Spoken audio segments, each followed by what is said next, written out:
if we have questions for you, we'll.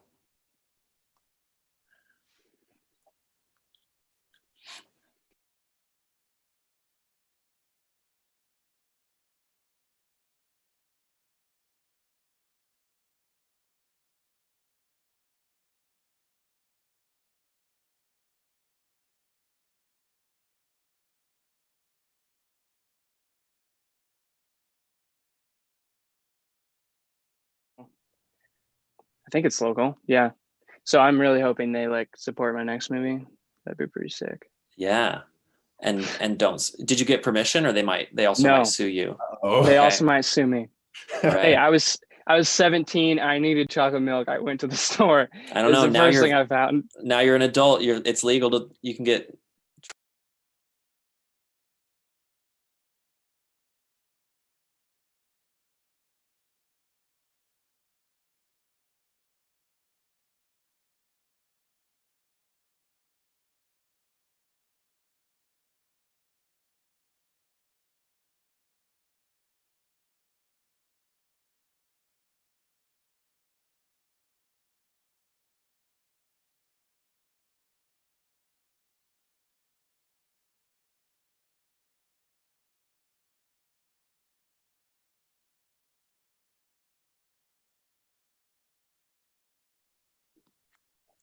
Cool. Hello to my three guests, as well as anyone who's streaming this now or in the future. Welcome to the panel where we talk about being teenagers and making movies. I can't remember the real title. So that's the title now. My name is Daniel Scheinert. I am not a teenager, but I'm here to talk to some teenagers about loving film and making film when you're young. And I think the reason I'm here is because when I was in high school in Birmingham, Alabama, I got involved in the local film festival, which was run by Eric Jambor, who runs BendFilm Festival. And he showed my movies and introduced me to filmmakers and did things like this for me, and it blew my mind. And now I'm a filmmaker for money, which is cool. And I made a movie called Swiss Army Man and a movie called The Death of Dick Long and a whole bunch of music videos. And that's why they let me talk. But today is about our guests more than me. So we've got Jaden Berg, wave Jaden, and Eliab, nope. Yep. No, that was it. Eliab, You got it. First Eliab try. Rice. Yeah. Eliab Rice, and Manhattan Wood. And Jaden is a writer, actor, and you were the cinematographer or cameraman or I was acting more as assistant director, and I also acted in the film. Oh, rock and roll. So we'll talk more about everything you did on Core, which is a crazy visual effects heavy 25-minute short film that's playing the festival. And Manhattan, my notes say that you run the BendFilm Student Advisory Group and are starting a film club at the Tin Pan Theater, hopefully COVID permitting. Anything else I'm missing? Nope, we're just having a great time. Tin Pan. Cool. Welcome. And Eliab is the writer, director, and star of Younger and the Last of the Vengeants, which is a feature-length movie you made in high school that's playing at the drive-in tonight, as well as on this website that people are probably watching this panel. So y'all should check out Core and Younger and the Last of the Vengeance. If you haven't seen them, we're probably going to spoil them during this panel. So I thought maybe we'd go around the group and in addition to my blurb that I was given, could you each tell me what you're doing these days as far as your passion of film? Where are you? What are you up to? And also what your favorite dessert is. Anyone want to volunteer to go first? Sure. I can go first. Oh, shucks. I got Jaden first. Sorry, you lose. All right. Okay. So it was what am I doing now? Yeah, what are you up to these days as far as your love of film? Yeah, so this summer has been a little bit slow. We've been making a couple of smaller projects because the past 2 summers we've made, like last was Core, the year before was Shifty Perspectives, our last film that we had in the festival. And those were two very big projects. And this summer we haven't really had anything major. We've made a couple of smaller things. We've also got a couple of scripts that we've finished. And we're even shooting on a new film that we're hoping to get in next year. Whoa. And when you say we, can you talk about your collective of collaborators a little? Yeah, sure. So at the point, I'm kind of part of two groups, and they're all kind of mixing, matching, and going in between each other.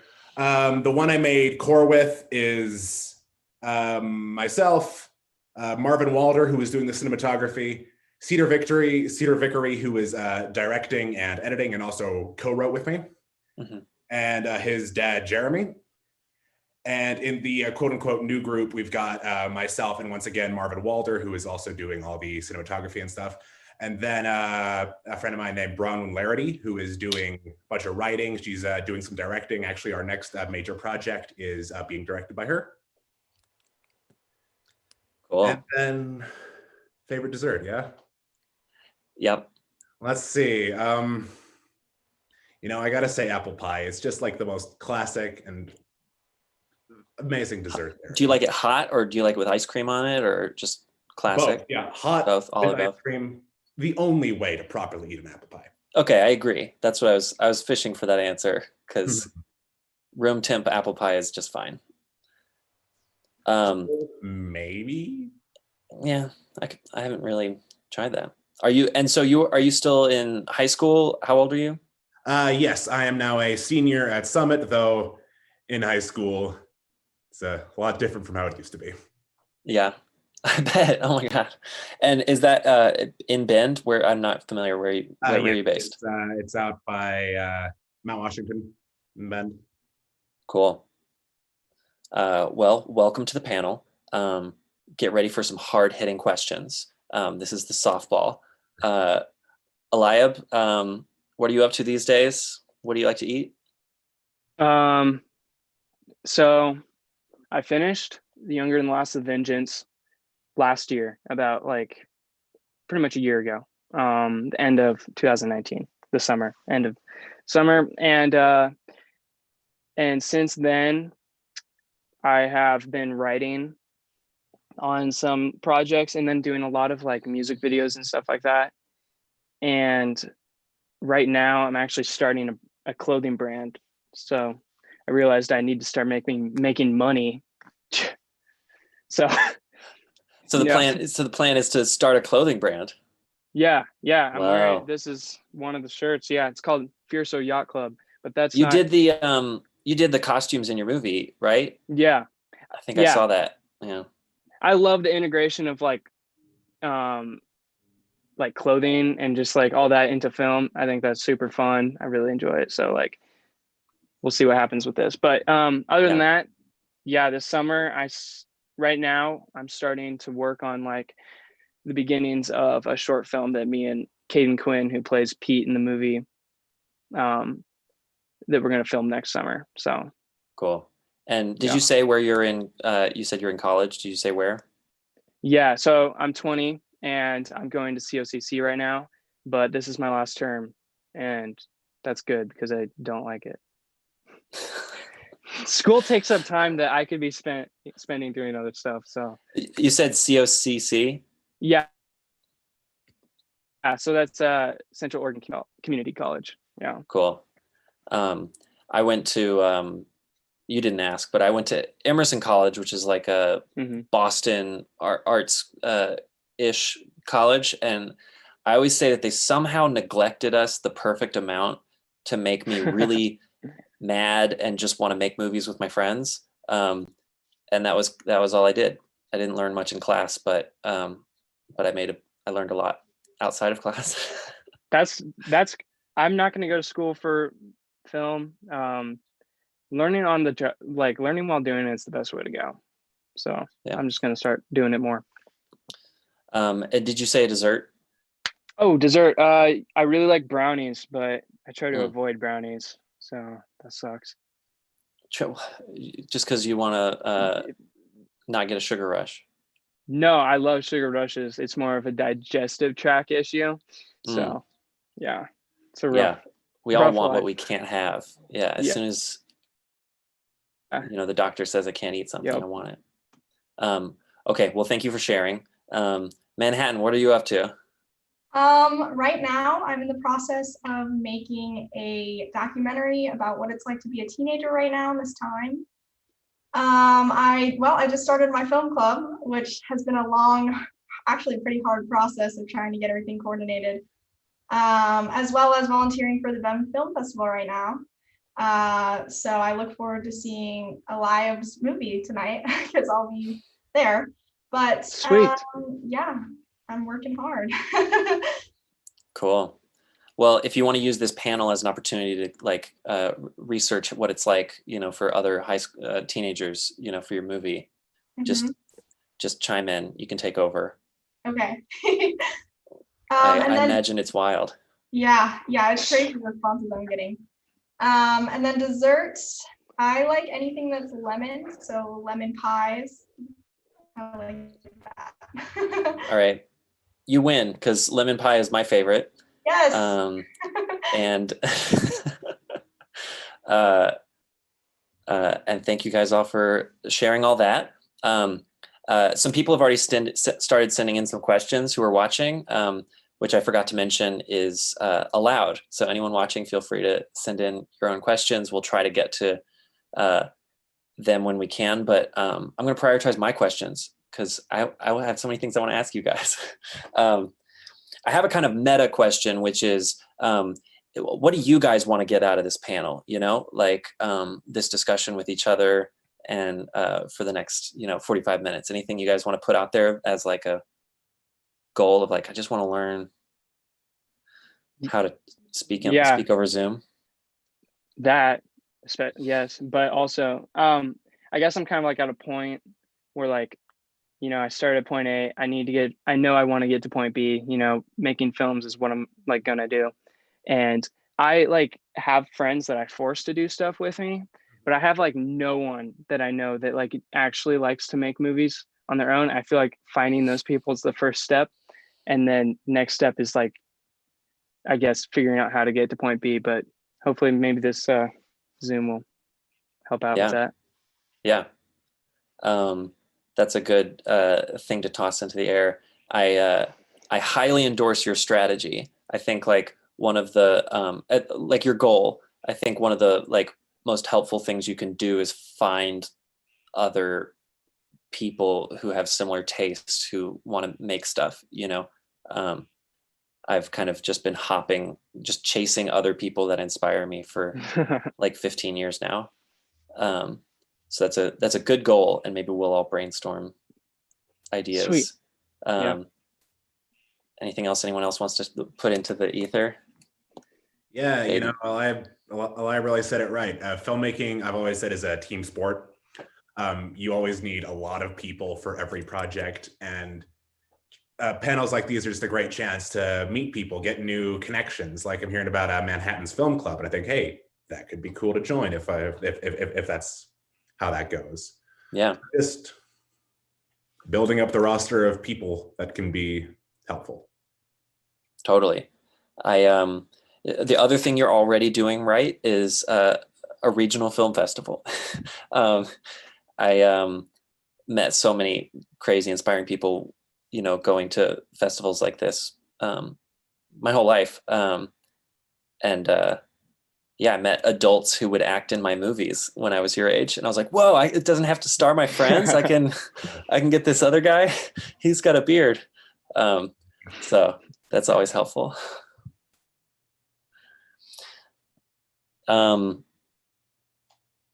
Someone asked the best way to reach out to actors and other film resources. Do you guys want to talk about the people you've cast in your movies so far? If you've had any luck finding actors or finding resources in places you didn't expect?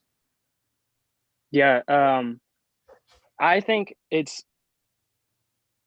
you don't necessarily need actors. Like, I feel like anyone, but you have to be smart about it. So just look for enthusiastic people, and then I figure out, I guess, how to use them. And like, if I need them to be in a film, or if they want to be in a film, like, build your portfolio of like people that like, I did this and I used it.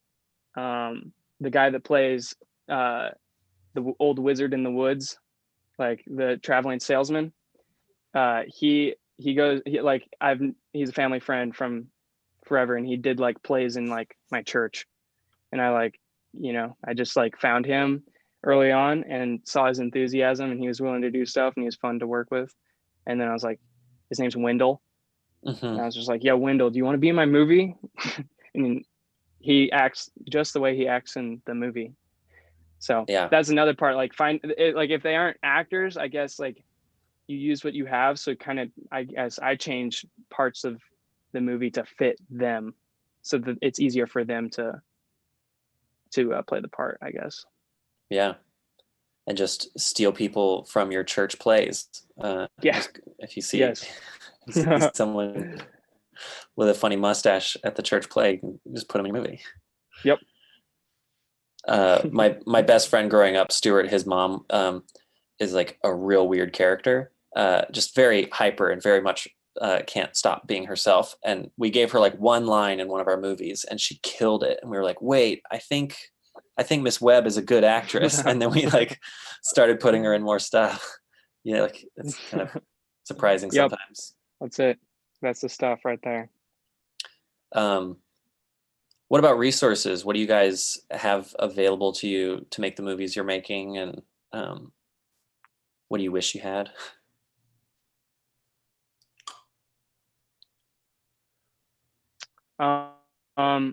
I try not to wish for what I have, and because I feel like I wish and then I end up not doing anything. So and I'm just like, I get like, I don't know, using what you have is like, it's so like forces you to be so creative, and I just love that whole like thing. Yes, it'd be like even cooler if I had a lot of money, but I don't. So and so, like, with the movie that I just made, basically I had a story, and to like find the setting and like what I needed, I just kind of based the story on what I had. So I live in Prineville, which is the smaller, more country town next to Bend. And it just worked really well for like Perkley, the town in the movie. And the people that live in that town and the whole like kind of vibe of the movie was like attainable. So that's just like something I had, a resource, and then like people that I like meet along the way that I just kind of store them in my mind for like future roles, and kind of like, what could they play, like what could they do. But yeah, so I enjoy that a lot, resourcing, I guess, in a creative way. Yeah, if I could add on to that, just like, it's all just about like taking whatever opportunities out there for you. Like my friend Marvin, who does all the cinematography for us. I met him at a 72-hour film challenge, and because I had a mutual friend who was on his team, we did that challenge. Our film was okay. Our film was okay, but I got a new connection out of it, and I got Marvin on for one of our next projects, and by that point he was on the team. And so it's just about, when there's an opportunity to get somebody, just talk to them. Ask them, hey, you want to shoot my movie for me? Because I found a lot of the time people are pretty keen on making films. It's a fun thing to do. Did a lot of people in the closing credits of your movie were actor / set builder, because you guys had some pretty ambitious sets, like the interior of a spaceship. Where did y'all build that, and who helped? Okay, so the whole story of this set building is just a trail of luck. because we didn't know where we were going to build up until like 2 weeks before shooting. And then Marvin's dad got word from a building neighboring the one he worked at that they were going to be doing some renovations, and that the building was going to be pretty empty for a couple of days, and that if we wanted to build our set in there, that would be the place to do it. So we hopped on that, totally out of luck, and we started building the set. But as we got it to a point where all of our plans were done, we were thinking, okay, this is looking kind of bare. It's probably not going to work at this point. Mm-hmm. But luckily enough, the same place made like computer parts. And they said, hey, we've got all this old stuff that we're about to throw out. Do you want any of it? And we started just putting that kind of stuff in. And voila, we started to have something that looked like a spaceship. And yeah, we just used our cast for set building. Unfortunately, I wasn't there for most of it because we were moving at the time, and it was just a whole bunch of like, hey, we can't be at our house for a few days, so we got to go over to the valley or something. But we got it done, and I am super proud of everyone who was involved in making that set because it did look super cool in the end. Yeah. Does one of your friends have the camera and lights and stuff, or what did y'all shoot with? Yes. So for core, it was Cedar Vickery, Jeremy Vickery, and Marvin Walder, who were all on the cameras. And we were using, I think, Sony A7 IIIs mm-hmm. for predominantly. Later on, we started using Blackmagic, but that wasn't for this project. Then we had, let's see, we didn't use much as far as lighting rigs, except for on the set itself. But that's not exactly my area of expertise, so I'm not gonna know all of the exact brands and models of the lights that we used. For sure. Yeah. So it's but you guys, someone has gear and you guys are sharing it. Cool. Do you guys know if there's like stuff available at like the schools you go to, or is that like kind of hard to come by?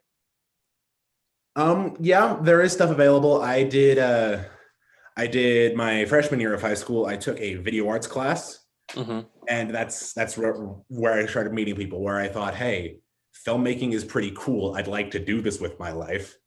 But the resources that they have are very limited.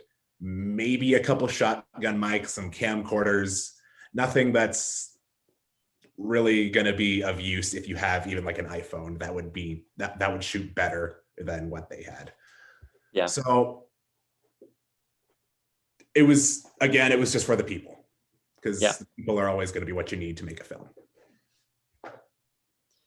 Manhattan, what's the plan with the film club? Is it mostly screenings, or are you guys going to try to support young filmmakers, or what's the deal? Yeah, so we've only had one. And we've started out with screening films like blockbusters, like Jojo Rabbit was our first one, for example. And then afterward, we analyzed them. So we just kind of like taken different ideas that we thought could be inspiring for future filming. Soon we're gonna screen actual films that people have made from the club so that we can talk about it and give helpful criticism or compliments. We're just here to support the film community, and I'm just thrilled that I can be doing this. So, yeah. Cool. So, are you going to screen finished movies or rough cuts, or you're kind of figuring it out? Yeah, I'm still in the process of figuring it out. If people have films already that they have done, we're definitely going to start with those rather than the unfinished material.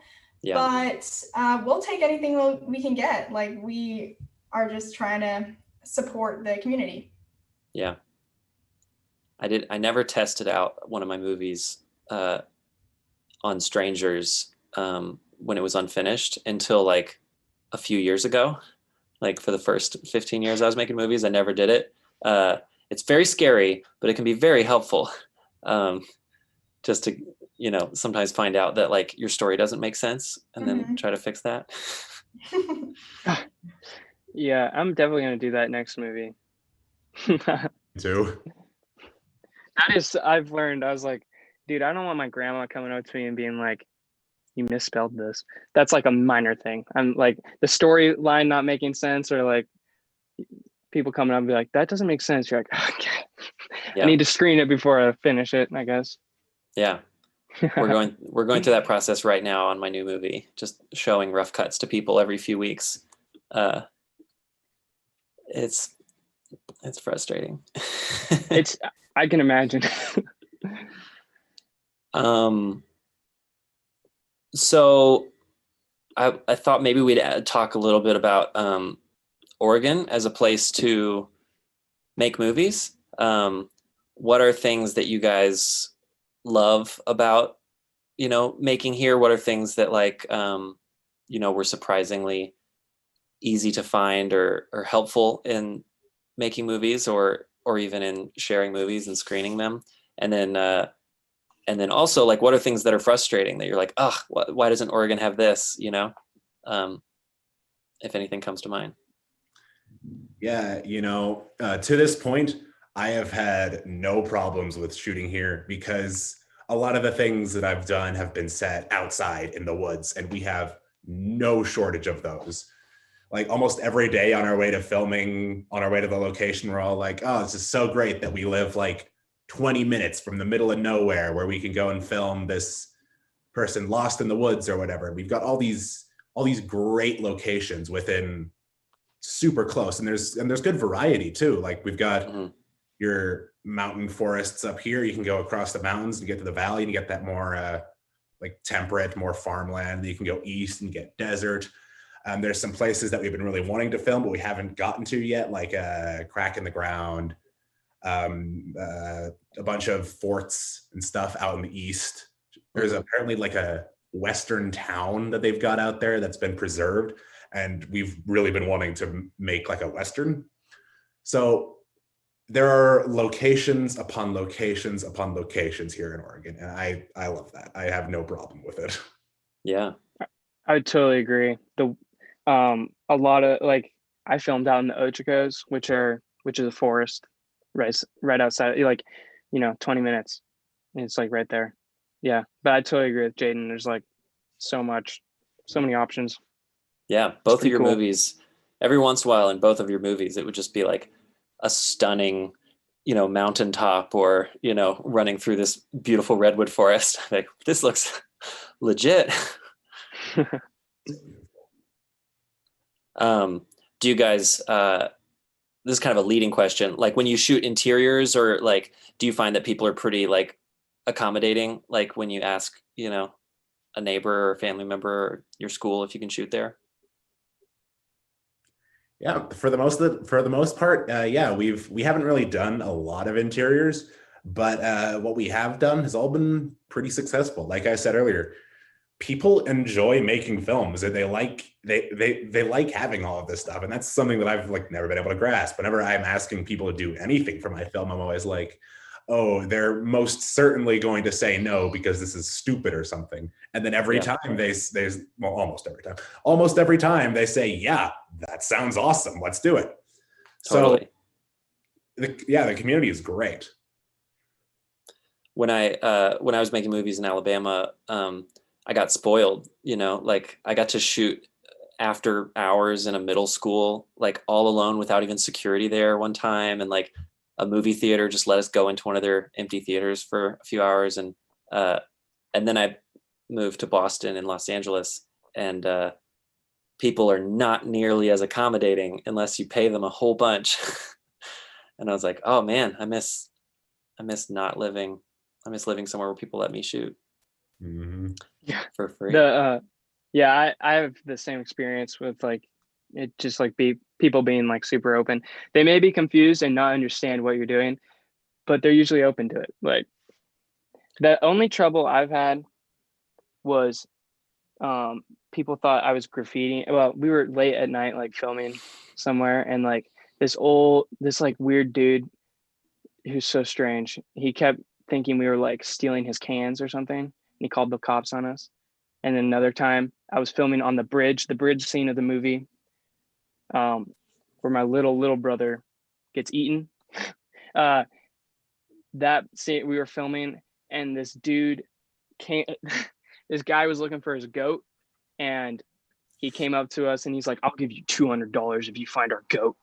And I was like, "I'm sorry, I literally cannot find your goat. I'm not going to stop what I'm doing to find your stupid goat." And and so we had to go back the next day, and he comes up and he's like a huge dude, and he's like, "I thought I told you I'd give you $200 if you find my goat. Where's my goat?" And I was like, "I did not go find your goat. I'm sorry." But other than that, everything's been good. Do you know how his goat's doing? Did you ever find out? I hope his goat died. Not gonna lie. Oh, God. I was not into him. Like, he would interrupt the whole thing, and I was just, I have little patience, I guess, in those situations. He had no respect for the art of filmmaking. Yeah, stupid guy driving a big old diesel truck. No, I hope the goat's fine. I'm kidding, but yeah, you just hope he gets better at not losing his goats. Yeah, exactly.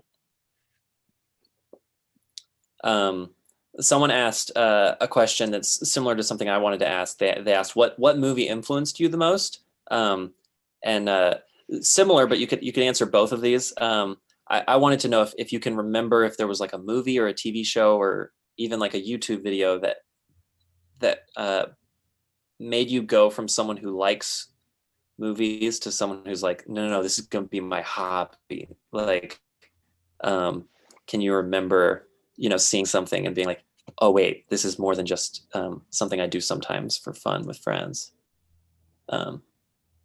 Yeah, I can give you my answer after you give me yours, and then we'll see if we have the same ones. So I started watching YouTube, and I really like reptiles as pets. Like, that was my thing when I was a lot younger. It still is. I still have some, but so I'd watch these YouTube videos, and that kind of like migrated into like science stuff. And so I started watching Jake Roper's channel, Vsauce 3, and he would do science videos but he'd compare the science to like pop culture, and he would do them like super cinematically and like so he'd like do paranormal activities, and he'd base it on like scary movies, certain scary movies. Anyways, his YouTube videos, they were so cool, and I got a lot of like inspiration. Like, I want to do that, and so that was like probably the starting one. And they're like, is he kind of a YouTuber who does it all himself at home? No, he actually has a team. Mm-hmm. Yeah, he's part of like a 3-person team sort of, and they have like each have their own channel, but they have like a group that can do some more professional stuff. Right. Cool. Yeah, for me, also YouTube. I found this YouTube channel called Door Monster, and they would make just little 5-minute sketch comedy shorts, and it was just like to me, it was just a bunch of guys out there with a camera shooting something, but it was always funny. Like, every one of their videos for a long time got me to laugh out loud, and I thought, hey, what if I can make some of these? And by the time I found them, I had already made a couple of little videos with some friends, and I had already like kind of gotten introduced, but I thought, okay, so maybe if I really started putting some effort into it, I could get videos that look like these guys and are actually funny. And from then on, started writing, started doing drama, which I found that I prefer to comedy. But it's tiny little things like that and Vsauce 3 that can really make good filmmakers. Yeah. Yeah. For me, my parents always thought that it was very important for me to see a really wide range of films. So black and whites to present day, like all these different genres, different directors. And I mean, I've loved film my whole life. And then in middle school, La La Land came out, and it's a little cliche now because it won so many Oscars. But yeah, I just thought the cinematography was so beautiful. And I'm usually not into musicals, and I thought that it was so great, and I just couldn't wait to make something sometime in my life like that. So. Wow. I took La La Land personally because I live near all those locations. I was like, it's not like that. Yeah. Yeah. No. So I feel like so many people, and I just try to, because I can hear all this bias around me. So No, I think like it's cool to hear which movies, you know, end up really inspiring people, like, and the fact that like a really popular blockbuster can have, like, for some people can be like, oh, I watched that and I liked it, and then for other people it can be the thing that kind of really sends them down a path in their life. And same with YouTube science videos. Who'd have thought? Yeah. I watched the show Jackass as like a middle school and high schooler, and you know, it's kind of obvious, like they're clearly just making it. It's clearly just friends, you know, making this stuff, and it suddenly kind of demystified it, and I was like, I could just go out with a camera and shoot stuff. I think that was kind of like YouTube Yeah. for me, you know, was just like seeing that show and it feeling, you know, possible. That, and my brother made movies with his friends, and I just wanted to be like him.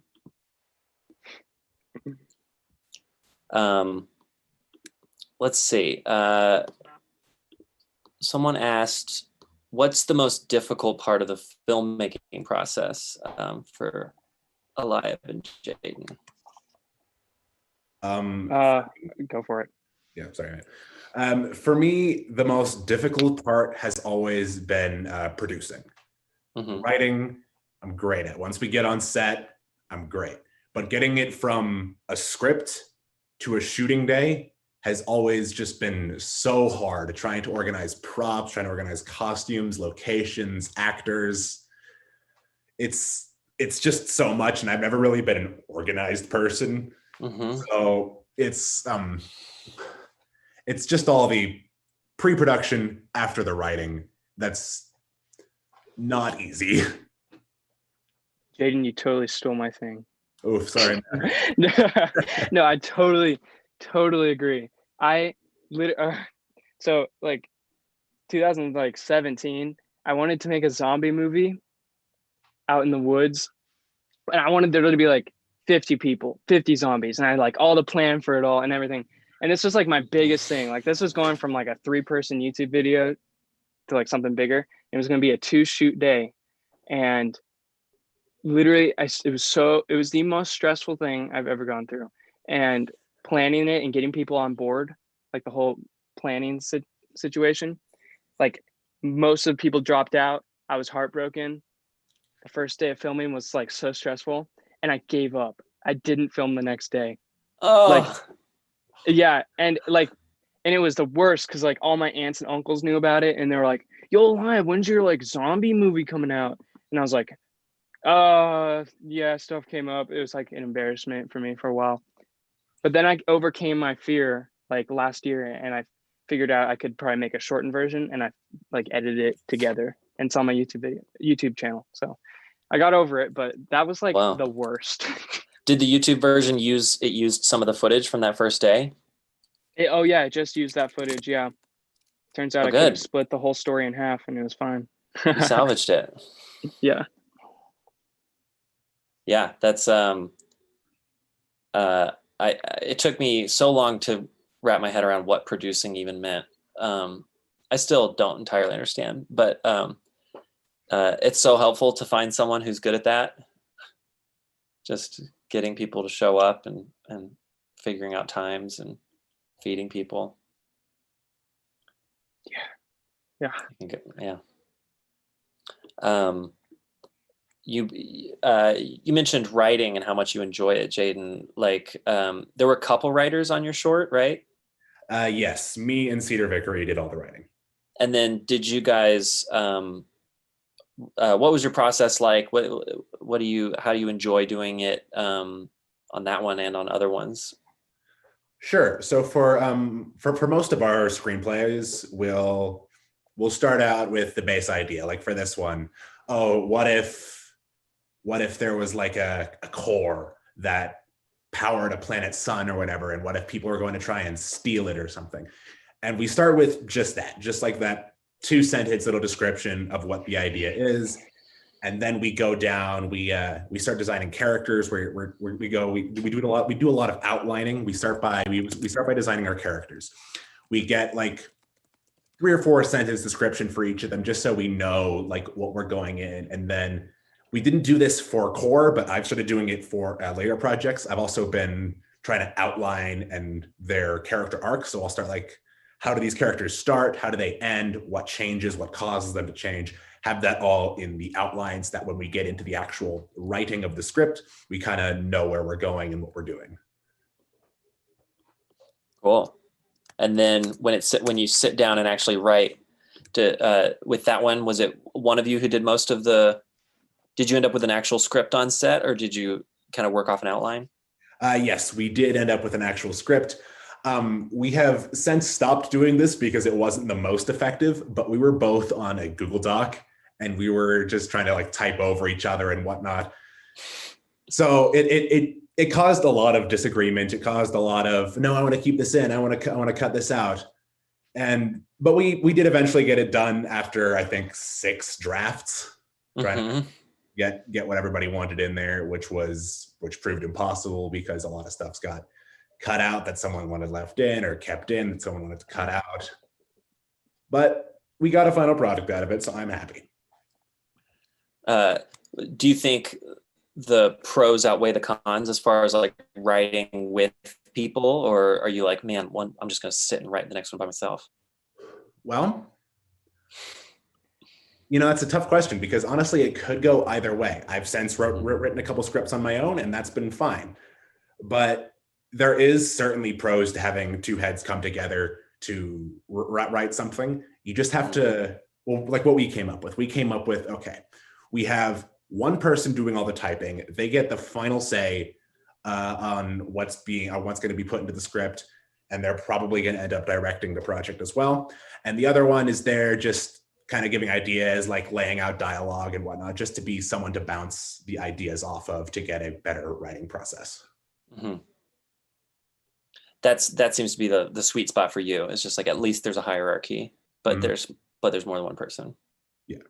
And then even when I do write alone, when the script is done, I'm always like sending it off to my friends. Hey, is this bad? What could I make better? And then trying to get just as much feedback as I can, because writing is just something I don't think you can do alone. Totally. Writing is literally, for me, the least stressful, and like it's so fun because you have no limitations, and it's just I really enjoy it. But the movie script is the most disgusting thing you will ever lay eyes on. And I had no idea how to write a script. I was just like, I looked it up on YouTube and then kind of started. And also, I don't think anybody in the movie read the thing ever. I don't think they even, like, I gave it to them. I remember that. But it was like, we'd show up and I'd be like, I'd have one script and I'd be like, your lines are this. And they'd like pick up the page, read it over a couple times, and then we'd like film it. I don't think anyone else but me read it all the way through. So, but it turned out it was all right. Yeah. Would your actors kind of, would you workshop it with them? Would it change on the day much? Or was it more just like you just kind of translating it and being like, okay, this is the plan. You got to say this stuff. 50-50. Yeah. The script also changed tremendously throughout the project. Like I would go back and like change stuff. Like things would happen that I couldn't help. Like, if you watch the movie, Walt's character isn't there for the end battle. That I did not write that in. I had like a great idea for that, but the guy Brandon, the pal that plays it, he got in some trouble and couldn't film with us for like, he was gone for like 2 months. So he got grounded, and then you had to just roll with that. Yeah, but it worked with his character, so I was able to rewrite. Yeah, his character just disappears and reappears all the time. So yeah, it was a blessing that it was him and not one of the others, because that would have been a heck of a lot harder to work with. Yeah. Yeah, if I could add on to that. stuff really is always changing. Like for Core, we had gotten our cast together. We had done a read through where we all just sat around and read through the script and our characters. And then a few days after the read through, Cedar and I had this brilliant idea with the help of a film group named Delve, who we went to talk to. We had all these brilliant ideas to change the script. So we ended up completely rewriting the script a week after our read through and 2 weeks before the shoot. Yeah. So our actors were thoroughly thrown for a loop, but they're amazing and they pulled through and it was awesome. That's great. I think that's surprisingly common, that as the pieces start to come together, you suddenly realize like, nope, that's not the movie, and that it gets rewritten. Even like you hear stories about like huge budget Hollywood movies just kind of rewriting as they go, or drastically rewriting.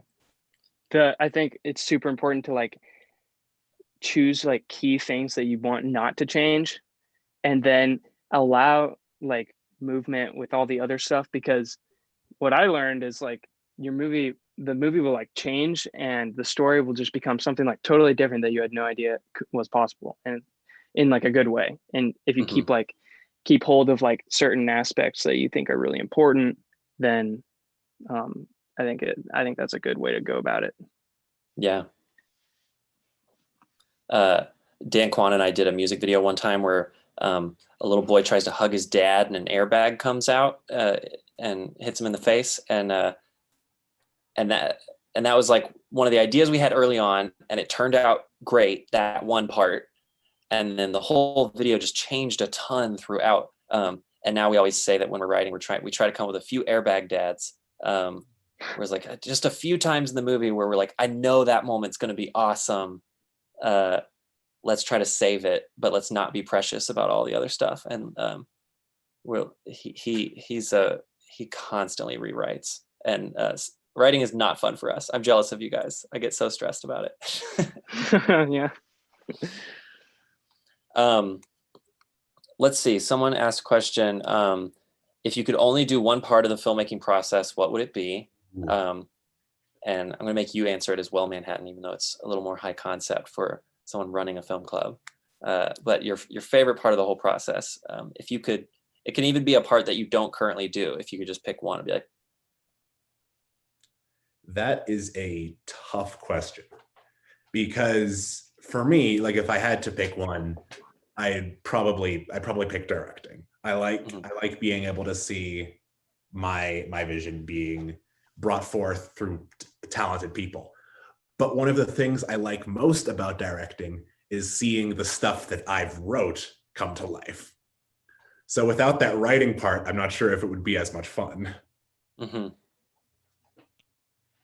But I'd probably still stick with directing, because directing with writing and directing being your real answer. Yeah. Directing. We're recting. Cool. I would say I would agree.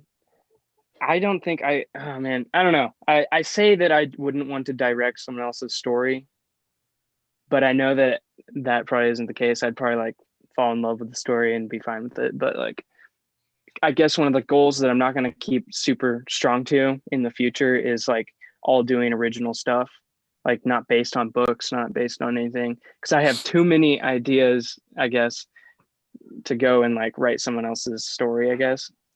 So the writing would be really hard to give up. But directing is, I don't know. I guess I've always just like assumed that directing would be my position. Mm-hmm. So we'll see, I guess. It was really interesting, and for me in film school, meeting so many people who wanted to be, who had always done all of it, and then just watching us all kind of wrestle with like, but which one do I do as a career? Because not many people do all of it.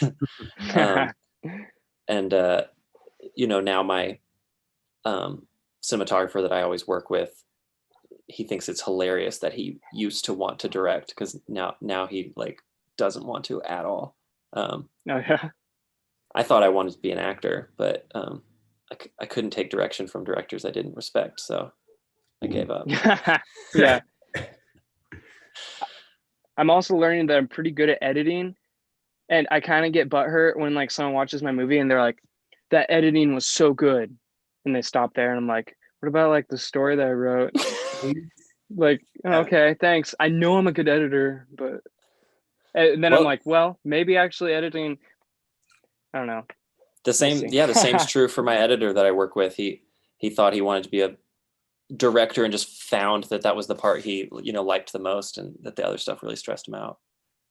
Yeah. You're about to give an answer, Manhattan. Your favorite part of it all?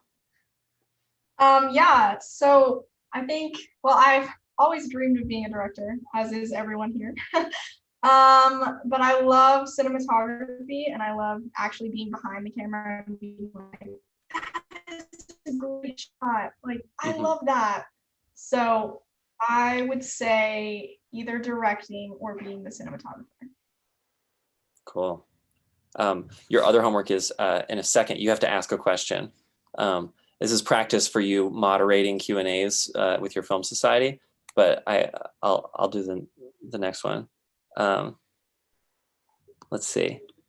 I was going to ask both of you about acting in your own movies, and what you liked about it, what you didn't like about it. Do you like seeing yourself up on screen? Yeah, acting is something that I've been doing for a long time. I actually joined the Summit Theater Company back in freshman year, kind of with the intent of using that as a platform to get actors for filmmaking.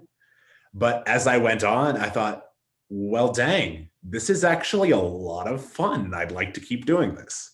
So it's definitely not something I'm going to be doing every time I make a film, but yeah, I'd like to star myself in a few, because it's a whole different animal, and I really like it. Cool. What I didn't like, I loved it. I want to act in every movie I'm in. My favorite movie of all time is Secret Life of Walter Mitty, and Ben Stiller directed and acted in it, so I know it's possible. But also I did it, so I know it's possible. But what I don't like is I would be so focused on everything else, because I was literally managing all these like people and thinking of like the shots, because I was also cinematographer and sound design, like everything. And then I'd like be like, oh yeah, I'm in the movie, and then I'd just like go and like do it. So my acting, in my opinion, sucks. So future projects, I kind of want to like focus more on acting and doing it well, I guess. But I really enjoy it. Yeah. If I could add to that as well, I kind of found that I've got the opposite problem, where if I'm acting in something, then I will focus too much on my character and getting my stuff right, that I will forget about the rest of the production. Like even on Core, I was supposed to have a much larger part in the direction of that movie, but since I was playing a character, it got a little tough for me to do that. So by the end, I was hardly even a director anymore, and I was just focusing on my character. So having that big picture view is definitely something that I need to work on. Yeah. I thought I wanted to act in all my stuff, and then found that like not being on camera, I was way better at my job. But then other times, Dan and I, we star in a lot of our low budget short films together, because we do what we need on the first or second take. Like we shoot so much faster because we're like, yeah, we know what we need. Mm-hmm. Yeah. It can be like working with actors can be such a challenge. And I definitely think that acting in something like is like so valuable for someone who wants to direct, because then you at least know what it feels like, to be the vulnerable, nervous person on camera. Did you guys get nervous at all? Oh, sure. You're always nervous before a performance. Yeah. It's because it's always, is this going to work out right? Well, what I found is interesting is I'm almost more nervous for a film performance than I am for a theater performance. because with theater, you're standing out on the stage and you've just got a bunch of people out there and they're all watching, and you can, at least for Summit Theater, we do a good job of like blacking out the audience and you can't really see them. But with film, you've got like 3 or 4 of your friends standing there, and it's almost like awkward to get into a really like intense acting moment when it's just a couple of people that you know really well. So maybe that's against the norm, but I just find that kind of weird. Yeah. I would be nervous beforehand, but then I'd just be like, I'd start doing it, and it would be like, this is like so now, this is like where I feel the most comfortable, and then I'd just kind of like go into it, and it'd be fine. But yeah, acting in front of your like close friends, like even especially when it's not funny, you know, you're trying to do something not funny, and you're like, dude, they're gonna ruin it. Also, like, it's hard to like switch.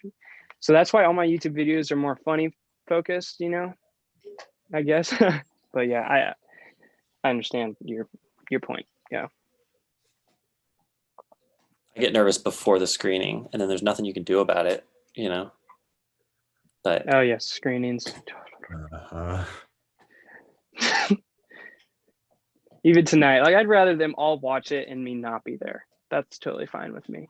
you got to come. I don't know. I'll be there. My actual, like the showing that was for friends and family, that turned out to be like 160 people in a gym. Oh my God. Yeah. I couldn't take, I was like, you know, I better go on a walk. So I just kind of like, hopefully there's no technical problems. And I just like went on a walk for like part of it. I was like, I can't, I got to cool down. This is too much. So I'm getting better though. I'm getting better. Yeah. Did you come up with a question, Manhattan? Yes, I did. Okay, so I don't know if you guys will find this relevant, but I am very passionate about the coordination of music in film, and I think it's really important. I haven't seen either of you guys' shorts yet, or not shorts for Eliab, but how do you guys feel about choosing music for your films? Do you think it's important? Yes. Oh man. Yes, I am so passionate about that. And I probably listen to music like I probably listen to music way too much, but like all of my ideas spawn from like 3 specific songs. And like I will not make those movies until I have the money to like get the rights to use those songs, because like I have it. And that's what I love about music videos. They're so fun. And there's just like, I don't know, I love it so much. So I'm glad that you like it. Yes. Your movie's filled with music, Eliab. Are those people you know or people you asked? Yeah, sometimes. I saw there was like a variety of folks at the end. Yeah, there's like a I don't even, grunge rock band that I'm friends with some of the guys in it, and they're called Zarlock. I use a lot of their music, and it like was awesome. One of my pals, his music name's Boogachomp, and he does like the little techno music type stuff. And then all right, buying like the royalties to like music on like royalty free sites or like whatever they're called. I forget the website I used. It took a long time to find stuff because most of it's garbage. So, but like the main theme song, I was pretty proud of finding that. It took like a month and a half, but yeah. So I like using like people that like I know that make music. It's super cool. Cool. Yeah, for me, like since core, really, I've really been wanting to get a composer on the team, because that's like the one thing I think we're missing now, because we've got writers, we've got directors, we've got editors, we've got cameraman, but I want the music to be able to match perfectly with the story, because I just think that's so important. I like having a good score. Howard Shore's from Lord of the Rings is some of the best music I've ever heard on its own, and also brings the story just so much further. Unfortunately, we haven't been able to get a reliable composer yet. We had one for core, but unfortunately she couldn't do most of it. She got one scene done before she had some health complications and had to quit. But still, that's something that I would really like to get, because music is so important to making a story flow right. My next movie, I'm going to do most of the music making, because I was like, dude, it's so hard to like find, like, I'm not talking like soundtracks, like songs that go with it, but like, you know, the music, like the sound, yeah, you know, like the background music and stuff like that. So I'm just gonna like make it myself next movie. Just might as well. Yeah, like It's another way to meet fun collaborators. You know, it can be kind of scary, but it's surprising just reaching out to bands and how often they're excited to take a stab at it. There's a guy on the same floor as me in college who like wanted to compose movies. So like I shot a movie with my friends back home, and he agreed to score it. And then he started the band Passion Pit. And then later he hired me to do one of his music videos. So it worked out. That's awesome. Which Yeah, music video did you do? It's called Cry Like a Ghost. It's a lady dancing in the woods. I'll watch it. I don't think I've seen that one, but I do really like Passion Pit. Yeah, so he was just a guy who said like, "Hey, I want to score a movie," and I was like, "Okay," but it's kind of surprising, just putting it out there. You know, like finding those collaborators. Sometimes they stick around. Oh, that's super cool. Cool. So, do you guys want to plug anything as we kind of wind this down? An incredible movie that everybody watching needs to go see. Your favorite restaurant that's going to go out of business if people don't order from there because of COVID.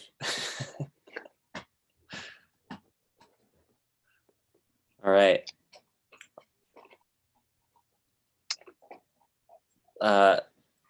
Thank you guys.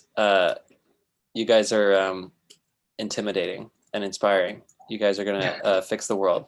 Just stay creative. Pressure though. Thanks. No pressure. Yeah, well, thanks for this opportunity. It's always such a blessing to be able to come on and talk and say hi to the community. So thank you so much. Thanks. When your movies are just online, yours plays tonight at the drive-in, right, Eliab? Yeah. Mm-hmm.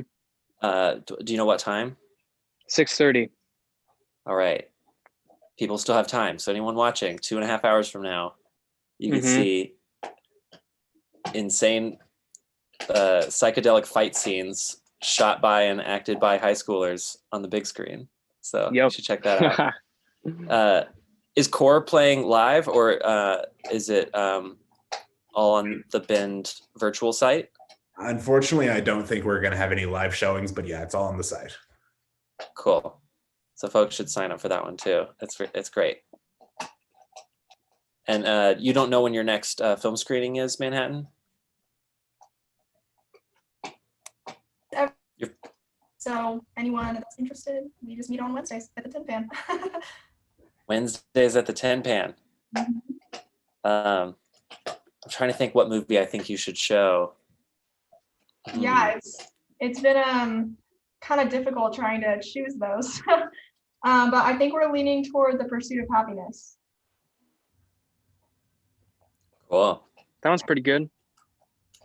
Yeah, never seen it. We'll have to come to the showing. Yes.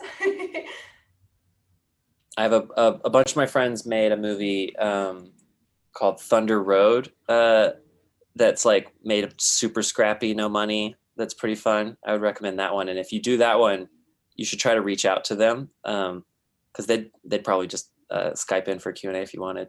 For sure. What was it called again? It's called Thunder Road. Okay. You should get my friend Danny, who secretly co-directed, to Skype in because he's the best. Okay. I'll think about more. I love the idea of you guys doing this film screening. If I can ever help, let me know. Thank you everybody for joining. Everyone have a safe and wonderful weekend. and support Bend Film Festival. Thanks for doing it. Yeah, thank you. It was super Hey, cool.